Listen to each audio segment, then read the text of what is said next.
Gayon din naman nung matapos ang hapunan, ginawa kanyang kalis, muling kanyang pinasalamatan. Iniabot niyang kalis sa kanyang mag-aalaga at sinabi, tanggapin ninyo lahat ito at inumin. Ito ang kalis ng aking dugo ng baka walang hanggang ipan. Ang aking dugo na ibuhos para sa inyo at para sa lahat sa ikapagpapatawad ng mga kasalanan. Gawin niyo ito sa pag-alala sa akin.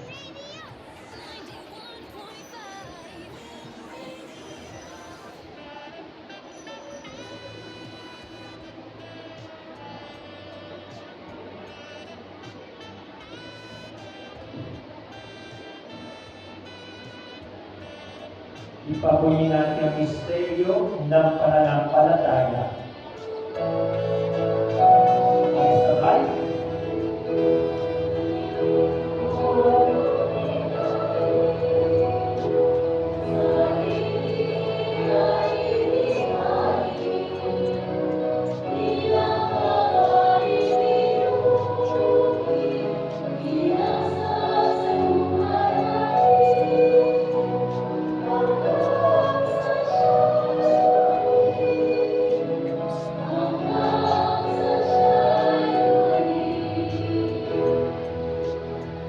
Ang mga ginagawa namin ay luwang pag-alala sa pagkamatay ang muling pagkabuhay na iyong anak.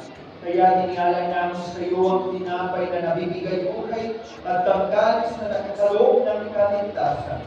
Kami napapasalamat dahil kami iyong minanapan at tumayo sa harap mo para maglingkod sa iyo. Isinasamo namin kami masisalsal sa katawang mo ni Kristo ay mabubulo sa pagkakaisa sa pamamagitan ng Espiritu Santo. Amalin natin yung sumahalayanan sa buong daigdig, gustusin mo kami sa pag-ibig. Kaysa ni Leon ng aming pangang, ni Roberto ng aming obispo ng Tanang Kapalian. Alalahanin mo rin mga kapatid namin na biglain na may pag-asa sila yung muling mabubuhay. Kayo minalahan na magkapumanaw. Kaawa mo sila patuloy sa iyong naliwanagan. Kaawa mo pag-indapatin kami lahat na makasama sa iyong buhay na walang wakas. Kaysa na mahal na Birne Maria na ina ng Diyos, kaysa ni San Jose ang kanyang esposo, kaysa na mga apostola na lahat na mga manana na kumahigit sa daigdig, nang kalugod sa iyo, may pagdiwanawa namin ang pakupuri sa ikarangan mo sa pamamagitan ng iyong anak na aming Panginoon Jesucristo.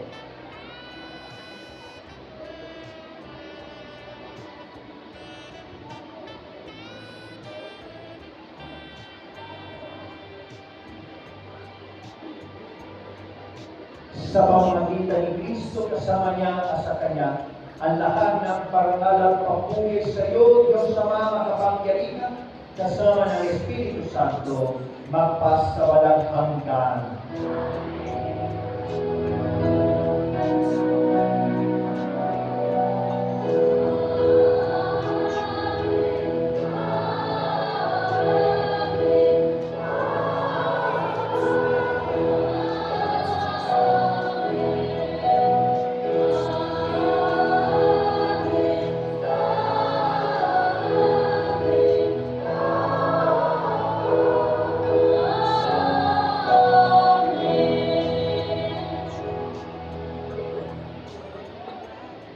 Ngayon, sabay-sabay, tayo ay anak ng Diyos.